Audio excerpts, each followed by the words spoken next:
So suppose there is only one server and n numbers of people are trying to access this server at some point of time. They won't be able to access this server or they might experience slowness because there is only one server catering all these things. So in order to make sure that this doesn't happen, we most of the organization company they stand a procedure to deploy multiple server so that request is not being catered only just by one VM. They will be distributed across different VMs. So if they are being served by different VM, there's no chance that one is overloaded and user might experience slowness in processing request. So it's just like when you are using your laptop, or let's say an example. So if you are processing n number of applications at a time, at some point of time you might facing slowness while using your laptop. The reason is very simple. It has limitation of like Core i5 or i3 got 4 cores and certain 8 GB RAM. So at some point of time you will start feeling my laptop is getting slow because it need to process all these requests of different applications. So it takes a lot of memory and efforts and course multiple threading and all. So it won't be able to cater all these applications and at some point of time you will start feeling it's very slow. So same does happen for the servers, web server, application server. Those are running over the internet or databases, DBs. So all these need some at some point of time parallel instances to serve the user request. But the issue is that if I'm running n number of servers and they are catering different users, so how will user know where to reach? So suppose this has public IP of 13 dot something, this has 14 dot something, 15 dot something, 17 dot something. So suppose the user don't know if user is using certain IP address or DNS name of certain IP address, still multiple users are going to VM1 only. So in order to resolve this purpose, the concept of load balancer came into the picture. So what it does, you have 4 VMs running, and we created a load balancer over here, or we or it's not just created. Sometimes it's when it comes to infrastructure, we do have hardware load balancer as well, like F5 load balancer or Citrix NetScaler. These are the hardware and software both. So over Azure, we are looking Azure load balancer. So we create a load balancer over here. We give a public IP to this load balancer, and we will associate n number of VMs to this load balancer. So when suppose some requests come to this public IP, so it will create a health check on all these VMs, and if it is good, it will distribute the requests among all the servers. Suppose four requests are coming, so it will equally distribute it to all 4 of them. So next 4 will come, it will distribute it to others. At some point of time, suppose three requests are already disconnected from this server, and this is offloaded, and this is overloaded with 10 requests. So at this point of time, the health check of this will be overloaded. So it will start transferring or distributing the request to other virtual machines. So what load balancer exactly does? It accepts the user request of catering some service or accessing some resources over this. Either it could be storage part, or it could be web servers, or could be application servers, and it send the request to designated server. And since they are all reaching to one public IP, so there is no issue that all the users are going to only one virtual machines. Sir, I have a question here. Sure. The load balance, the traffic coming from the end user, it is divided among the all the servers. Is it possible that a request that one server is already catering, but since it is overloaded, load balancer can transfer it to another server? So you're saying, okay, suppose requests are coming. Mm-hmm. If this is overloaded, its health check will show. So it will be automatically transferred to second one. So every incoming request is being catered. So it is not Uh, like this is processing something and mm-hmm. suddenly it will transfer that process to another server. No, that is Okay. different thing. It accept the incoming request, and at some point of time, if it is getting above, or it is overloaded, or this is down, or the server is not working, it will transfer the incoming request to another server. That's how it works. So Okay. running process, if suppose some calculation or some process is running, you cannot transfer this process to another virtual machine. So it work on the incoming request and transfer them to server, not server to server. Okay. Okay. Okay. Thank you.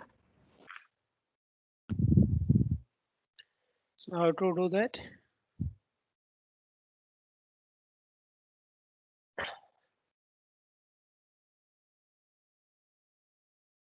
So I will create two okay, let's create a load balancer first. Came to load balancer. Someone is already experimenting with the load balancer. So I added a load balancer, added in test source group, test LB, region East US. Types. There are two types of load balancer. First public, second internal. So suppose we have on-premises, on-prem, or we have different virtual network VNets.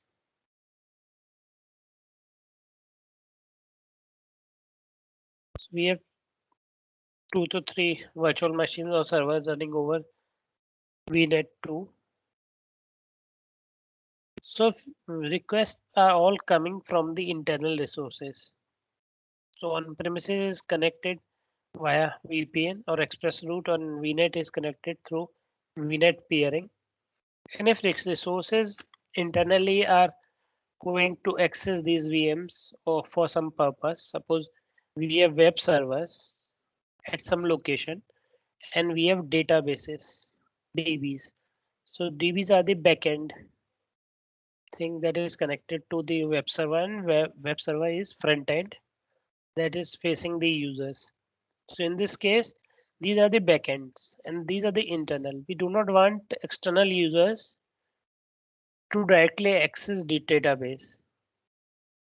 For an example, if you are going to look into your Facebook account, they will redirect to front end Facebook web page. They won't give you whole or half database so that you can look into the database. They will give you redirect to the web page that is very fancy and colorful web page. So you can access your data that is being provided to you by this front end server, and this server internally access those data from the databases at the backend. So for these databases, these are the for internal to internal web server for internal communication, private to private communication. So this is the internal ILB, internal load balance. And suppose there are two front end web server. So over here is external load balancer, public load balancer that is catering different requests.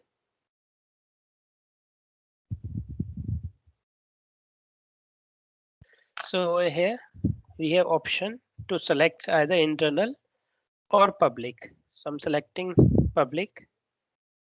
There are option of basic and standard.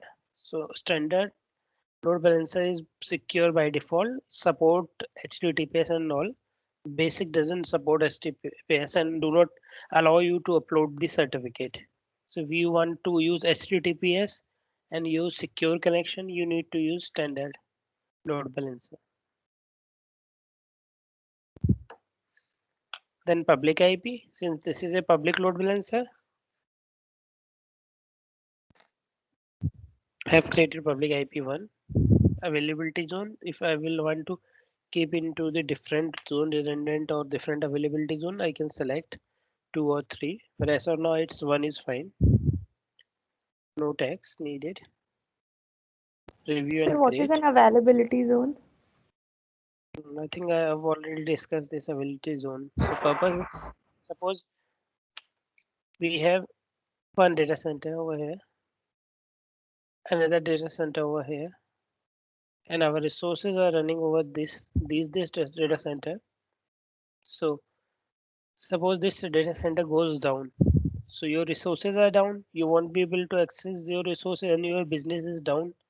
So you need to make sure that it's always continuously running. So there is another DC. So you add these resources in the availability zone. So in case if this data center resources goes down, you can still access your resources from this data center.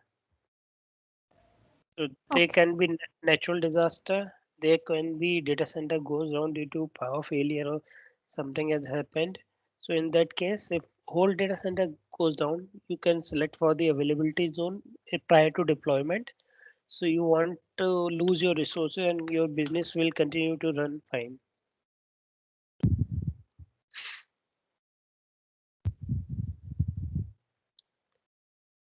Okay, so this is the load balancer I've created. So how it works? Load balancer. This is the LB. It has front end. It has back end to serve. It has health probes to check, and it has some load balancing rules. Or in case if we are performing the netting, if you are not aware of netting, it's suppose we have public IP on one end and n number of private IP, or suppose we have two public IP and we have two private IP. So public to private conversion, it's a netting. I won't go on details for the netting as of now, but if you want, we can see how netting works. This net is the same that was network ad, I think network address transmission like Translation, translation. yeah, Yes, sir. it's the same thing. So over here on the load balancer part, there is front end, there is back end, there are few help probes. Those help probes check if VMs are running fine. If they are not running fine, load balancer will stop sending the request to those virtual machine and will send the incoming request to other virtual machines.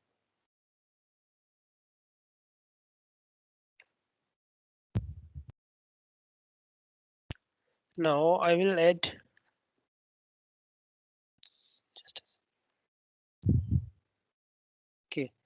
So there is front end, that is the public IP for this load balancer. If I will try to ping, it should allow me to ping this IP address.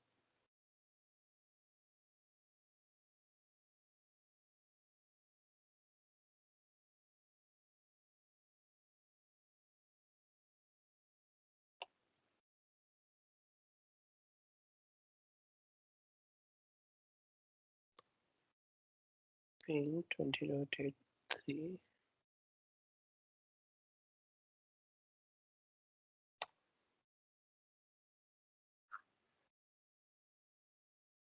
Not yet.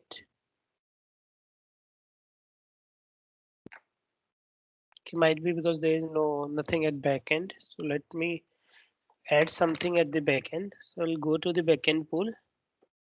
I will add So backend pool name, backend one. I need to select the virtual network for this load balancer. So suppose I select test vnet. Okay. Then I have to add the virtual machines. So there is only one virtual machine test 2 on this vnet, right? There should be. There is only one. The reason is that the other one is having public IP.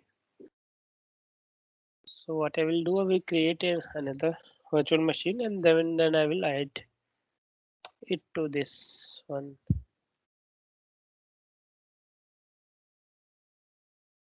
So until then I can select this one to the load balancer. Test 2 is the virtual machine that is running on this VNet. Add, and then I will add this at the back end. So what I'm doing, I had load balancer created. I had public IP. Then I added at the backend the virtual machine to test 2.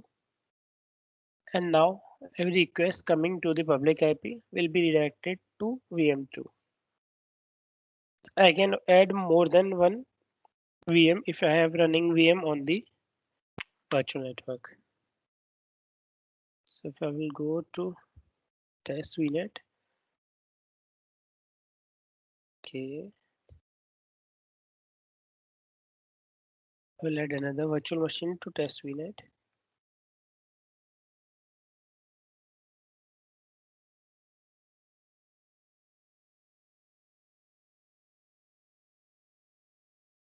Test 5.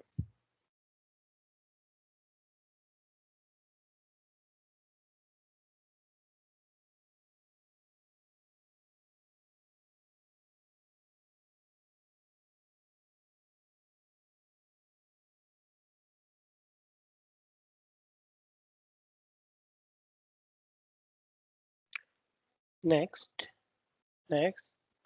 since we are connecting this virtual machine to load balancer, so I do not want any public IP for this. Review and create.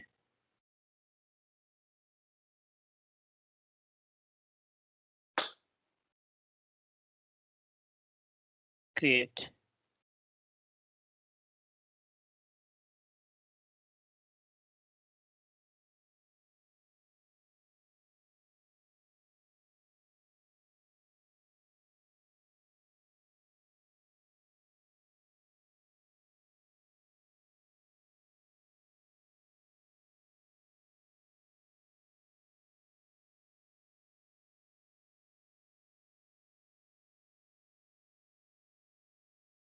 So if I will go to the network monitor tab, network watcher,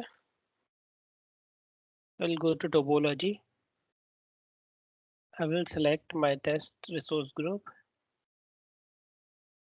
I will select test VNet.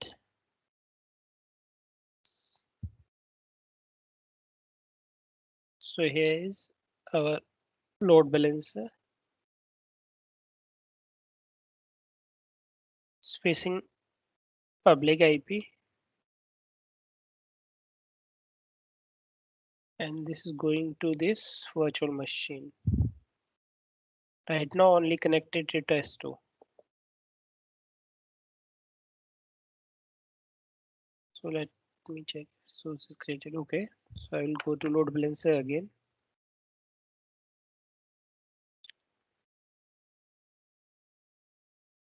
I will add another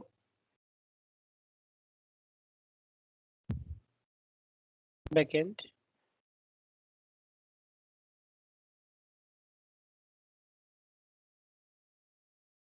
We'll add the virtual machine test 5. So right now we have one already added, test 2. Now I will add test 5.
It might take some time to deploy.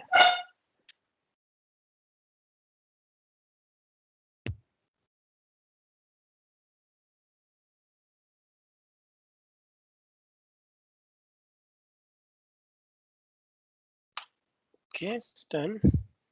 So we have deployed the load balancer and the backend and front end. This was our load balancer. Front end IP was this. Backend pool. There are two pool, we need only one.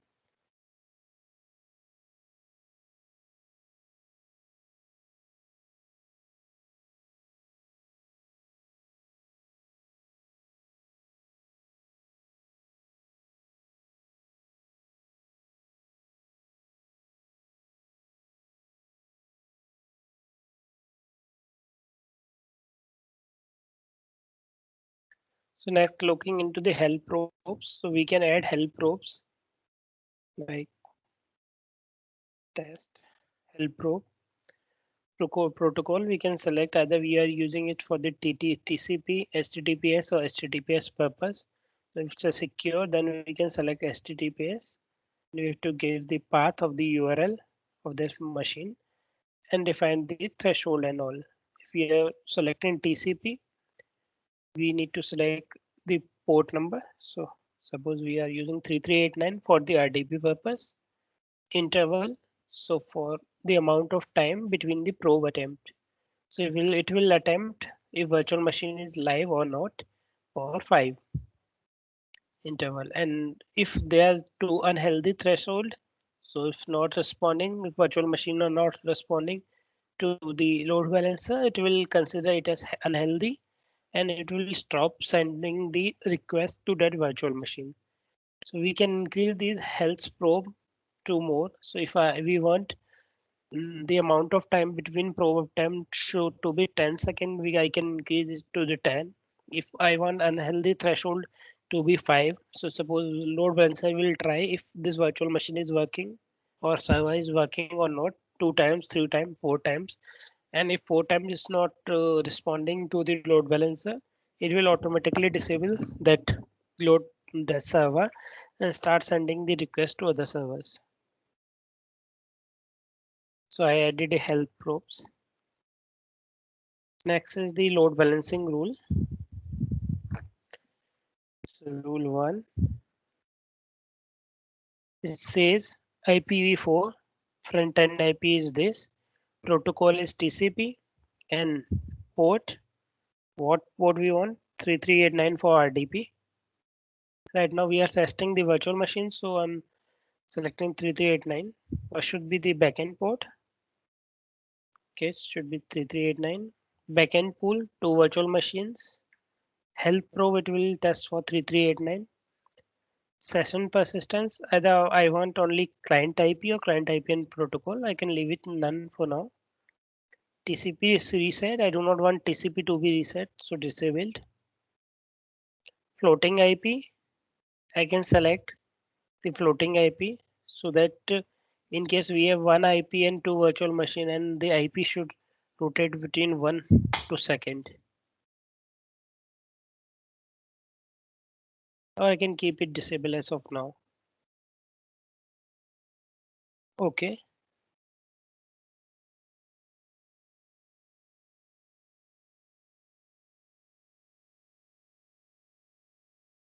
So we configured front end IP, backend pool, help probes, load balancing rules. And since we are not doing any netting over here, so I want to use net in case I want some public IP to be directly connected to one private IP. So I can create a net rule. We'll see it in a few minutes. And if there's some outbound rules from internal virtual machine to external, I can create the outbound rules. So let's first test the demo of this, what we have created yet, and then we'll see. So I will go to my front end IP configuration. So this is the IP and I've opened this load balancer for 3389 to be communicated from public IP to both VM. So I will open RDP connection, connect. It's going.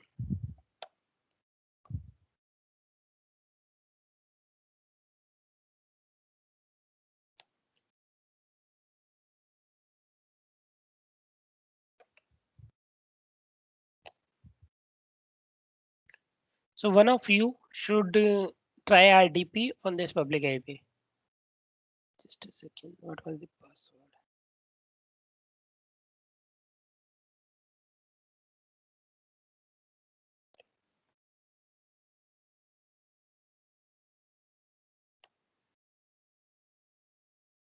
Okay.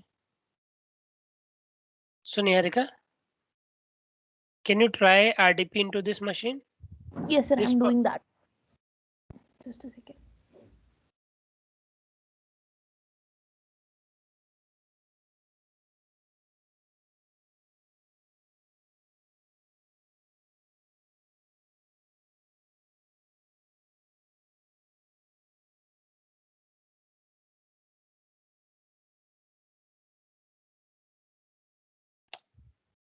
It's taking me to the password prompt. Okay. So we need to check if it is going on different virtual machines. So we have two virtual machines, right? Mhm.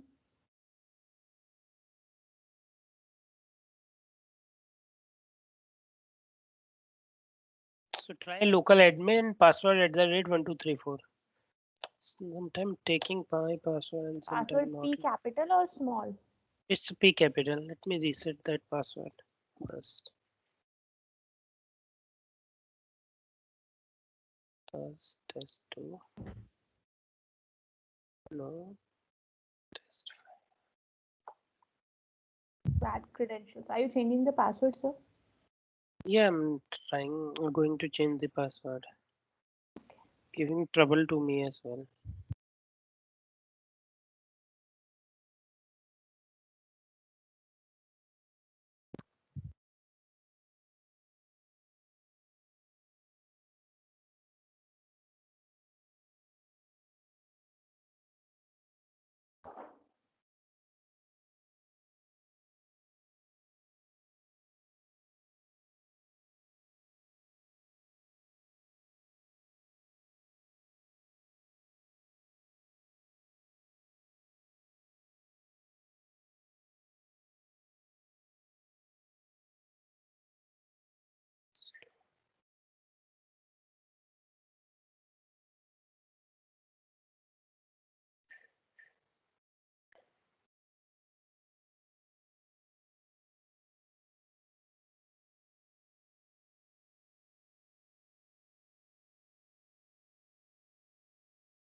So Niharika, try it now. One of the password is reset. It's password at the rate 1234. One. Okay.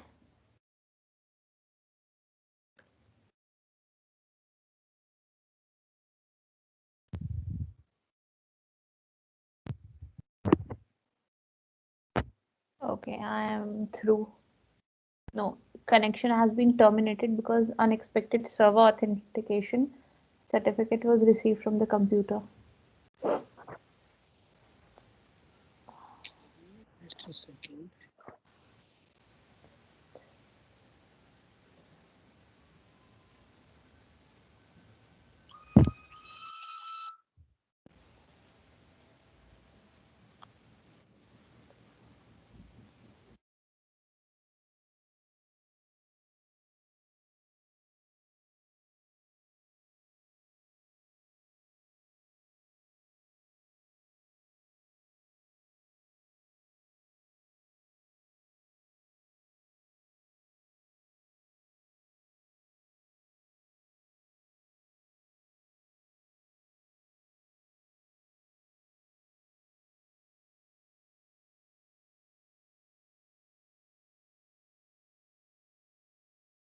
Okay, so what was the error, Niharika?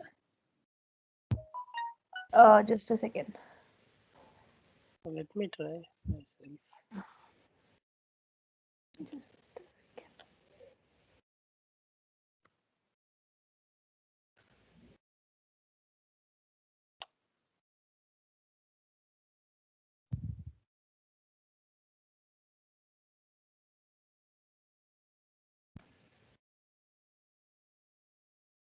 Okay, the connection has been terminated because unexpected server authentication error received from the remote computer.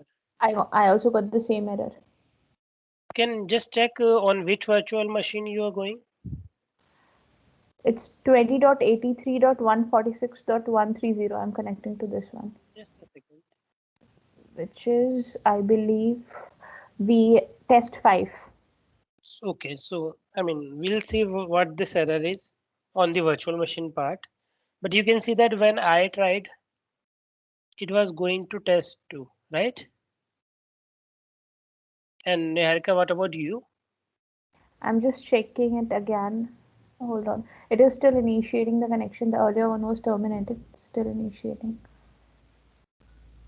It's going to test 5. Okay, so what is happening? There was load balancer, there was public IP, there were 2 VMs in the pool. This was the test 2 and this is the test 5. So when I initiated connection, it went to test 2. And when Niharika initiated the connection, it went to test 5. You can see that load balancer is working fine, right? So in Yes. case if I will disconnect one of the virtual machine, load balancer will try the help probe, check the help probe for this virtual machine, and if it is down, it will send all requests to test 5 only.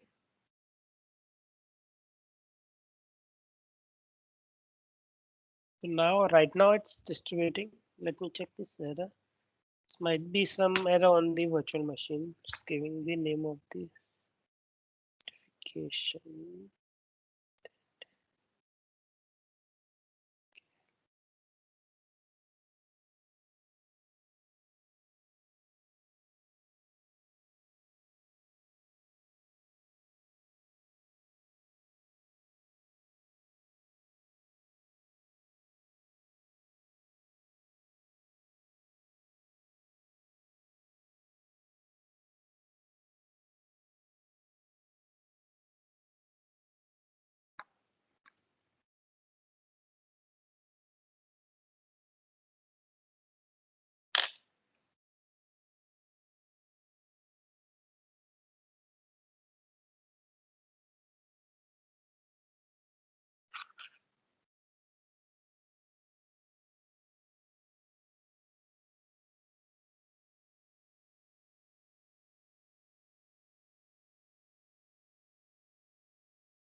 So we'll see certificate error later. So as of now, load balancing balancer is working fine. And if I will shut down one virtual machine, then all traffic will go to the another one. So if I will shut down this test 5,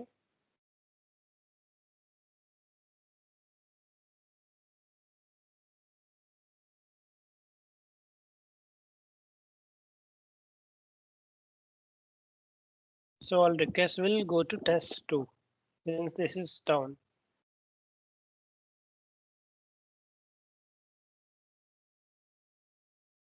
Can Erica, can you RDP into the machine and try again? Yep. Second.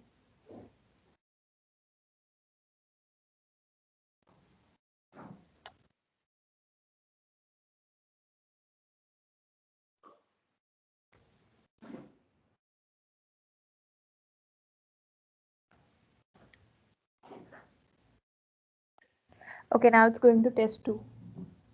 Okay, so it's going to test 2 for you and Mhm. going to test 2 for me as well.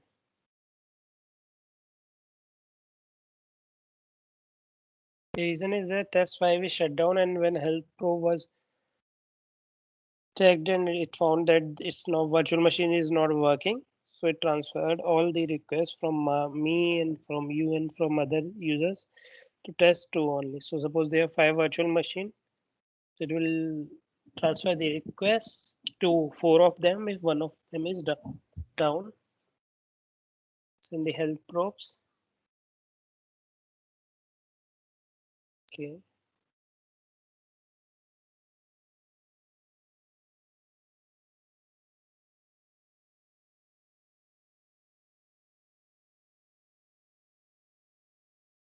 So that was the load balancer part. Any questions on the load balancer? Or should I go ahead? No, it's good for me. Okay What for about that? okay for me.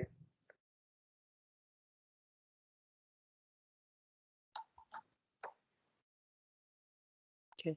So this was the question when we were, this was a scenario when we were using a external load balancer. And suppose we are using internal load balancer. So suppose we have 2 web servers catering different users requests.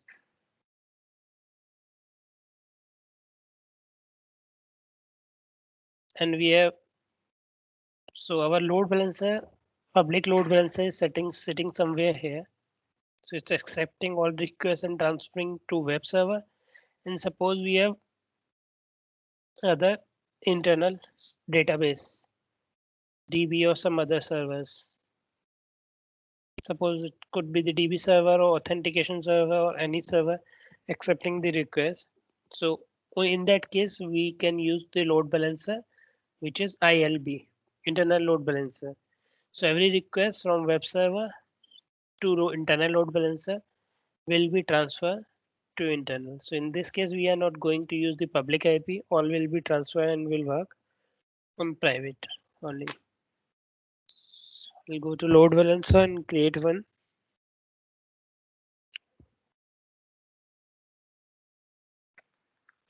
So there is option to select internal load balancer. There won't be any public IP. You can select basic or standard for any purpose. Then you can select the virtual network and go on the same way like we did for the public one. The only difference is there is no public IP assigned on this load balancer, so it will be used for internal purpose only. From internal network to internal network, internal virtual machine to internal virtual machine, like that.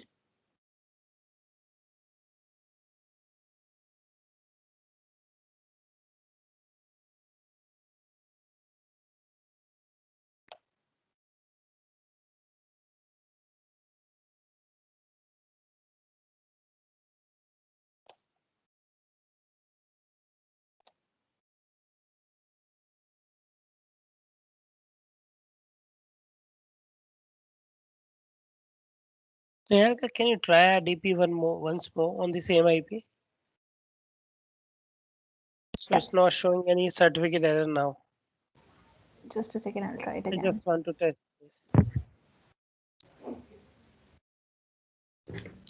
This is the IP 20.83.146.30.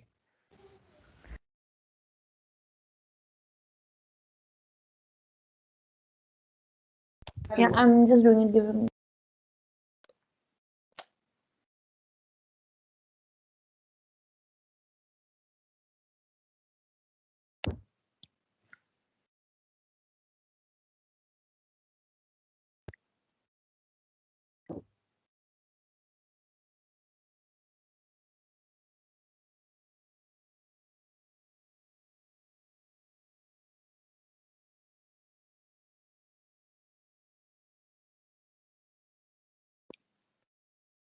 Yeah, now I am able to RDP into that. Okay, then it is fine now. So there is no certificate error now.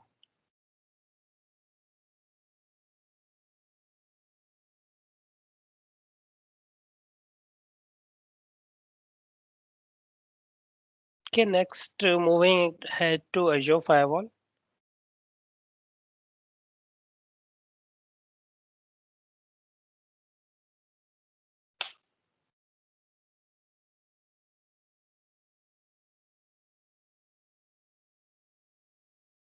So what is Azure Firewall? It's a virtual appliance.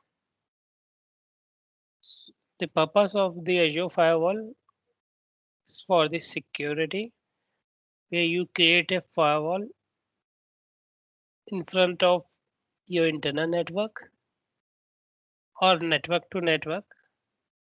Inside your internal network, there might be different VMs running.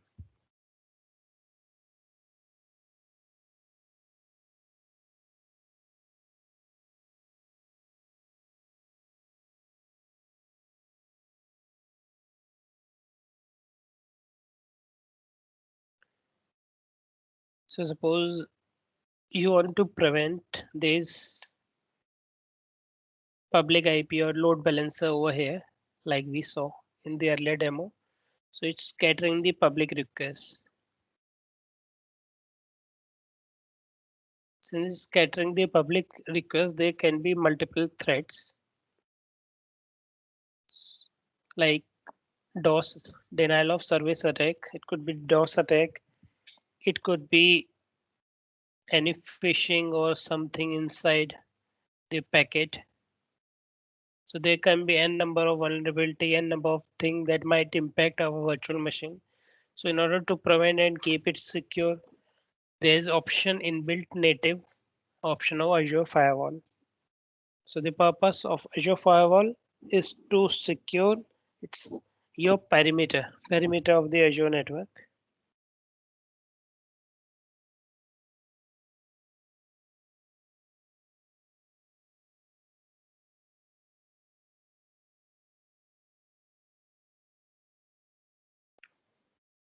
So if I will go over here,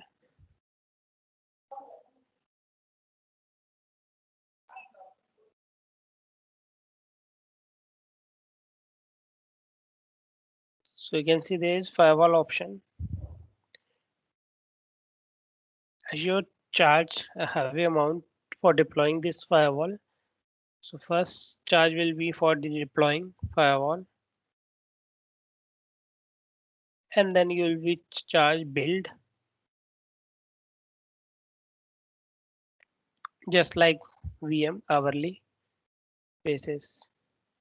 So since this firewall is virtual appliance, just like load balancer, sits in front of your network to make it secure. So like we saw in NSG,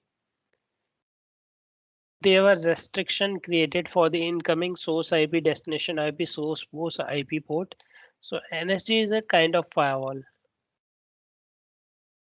which is only restricted to certain functions like source IP, destination IP, and protocols and ports in order to restrict external users or internal users to communicate with the virtual machines, servers, and all.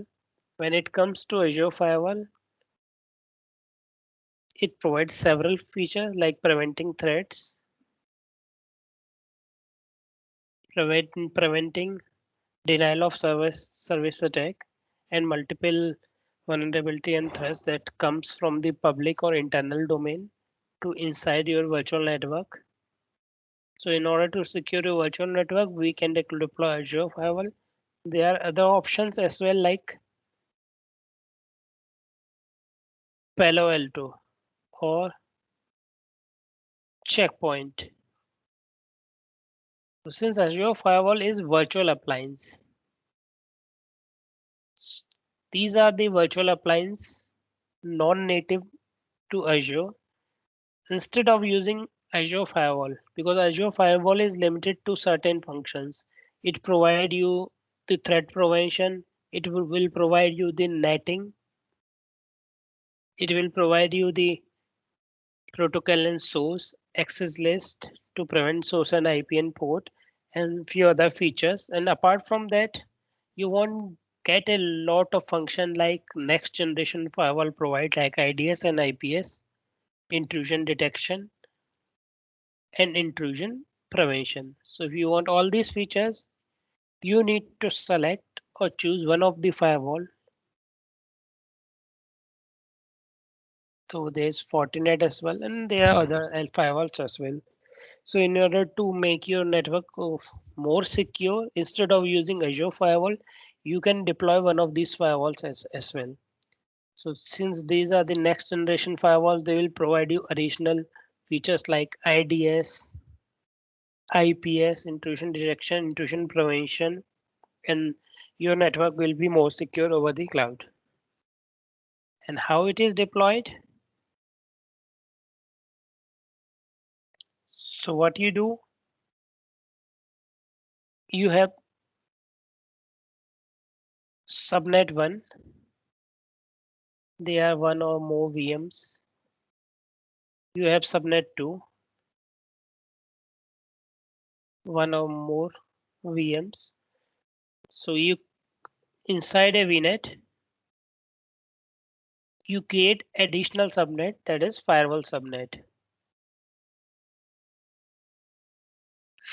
So you create a firewall subnet, you deploy a firewall or virtual appliances Palo Alto checkpoint over this different firewall subnet. And you deploy firewall subnet, you deploy this firewall over here, and then you go to root table and create a rule for this. So rule like static rule or default rule. So suppose I'm connecting this firewall with this VM1, connecting firewall with VM2. So I'm going to create a default rule for any traffic that is coming from VM1 should go to public IP, this VNet, or any traffic that is distinct to VNet or subnet 1, it will go to VM1. We need to create a root table, and inside root table we need to create routes, and then we activate this firewall and we'll start preventing threats and all.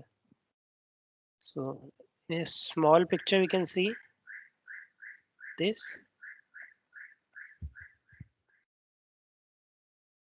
So when it comes to Azure and deploying network over Azure, this will come in handy because you do not want your internal network to be open and accessible for all.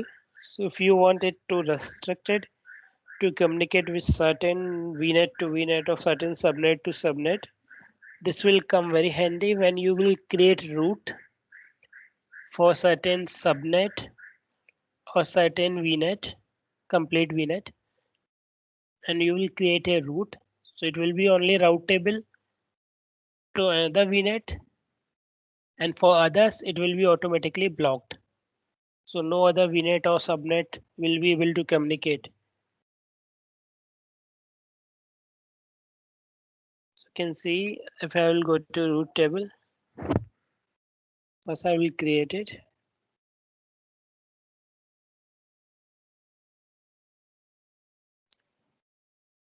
What is the propagate gateway routes?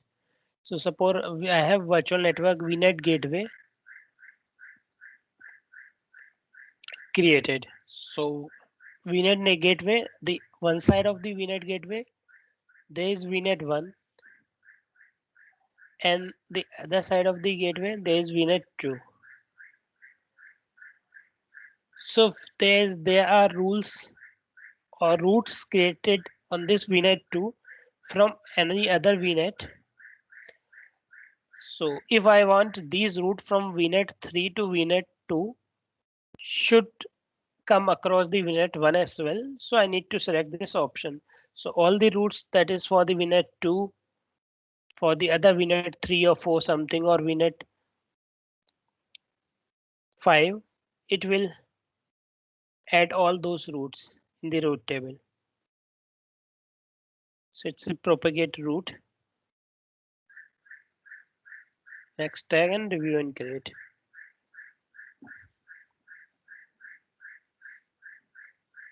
Since Azure Firewall is heavily charged, so I need a complete class or some dedicated time to show this lab. So suppose we are creating a VM and we are running the VM for a whole day, it will charge around Suppose 3 rupees per hour, so it will be for the 24 into 3. So if we are building a firewall, it might use the same amount, 76 or 100 rupees within 1 to 2 hours. So it's little costly. So I will show you the demo for this firewall tomorrow. So for this purpose, you create a firewall in the different subnet, then you create a root table, and inside this root table, you will go adding these roots. So RT1 address prefix, since I want it for the default, so I can select 00, or if I want this root to certain IP address, certain public IP address. So suppose this was our firewall, this was our VNet 1, and I want everything for the VNet 1 to be routed to this public IP. So I can select the prefix or IP address for this public IP. If I want everything 0, and then I will select the virtual network gateway or virtual network like VNet 1 and 2. And if I am going to create a virtual appliance like Palo Alto and all, I can select the virtual appliance, then next hop, and then OK. So it will create a route for the virtual appliance like Azure Firewall or PA, Palo Alto or Checkpoint.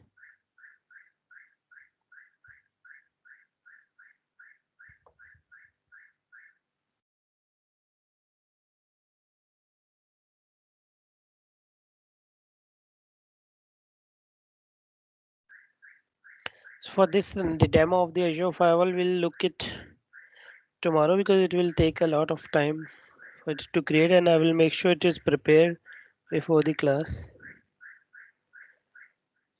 In network part, we have covered VNet peering, we have seen the NSGs, VNet, subnet and all. So there are a couple of things that are left on the virtual networking part. That is express route and site to site VPN. So this won't be possible because for creating an express route, we need a provider. And we are not building an enterprise network, but and about site to site, I need to check about this, but I will show you point to site VPN, how to create a point to site VPN where you are using your laptop and you are using this your laptop to connect to the Azure via VPN, like you use AnyConnect or Pulse Secure or Global Protect to connect to your office premises. This will be the next after completing Azure Firewall. And apart from that, this is the mostly thing that we need to cover in the virtual network part. Any questions until now? I have one little bit questions. So, Okay. with the help of route table, we can uh, accessible whole VM, or we can define some particular applications also. It's a Or routing table, like okay, you use the routing in the router. So what okay, is the purpose of the routing? Suppose this first of all, this is the static routing, okay. right? So what's the best part? S- Yes. So when you are defining a static routing, it will you need to give it a next hop and destination, right? Yes. Yeah. Right. So you need to give a destination where you want to go and what should be next hop. It's the same thing. Okay. Any other questions?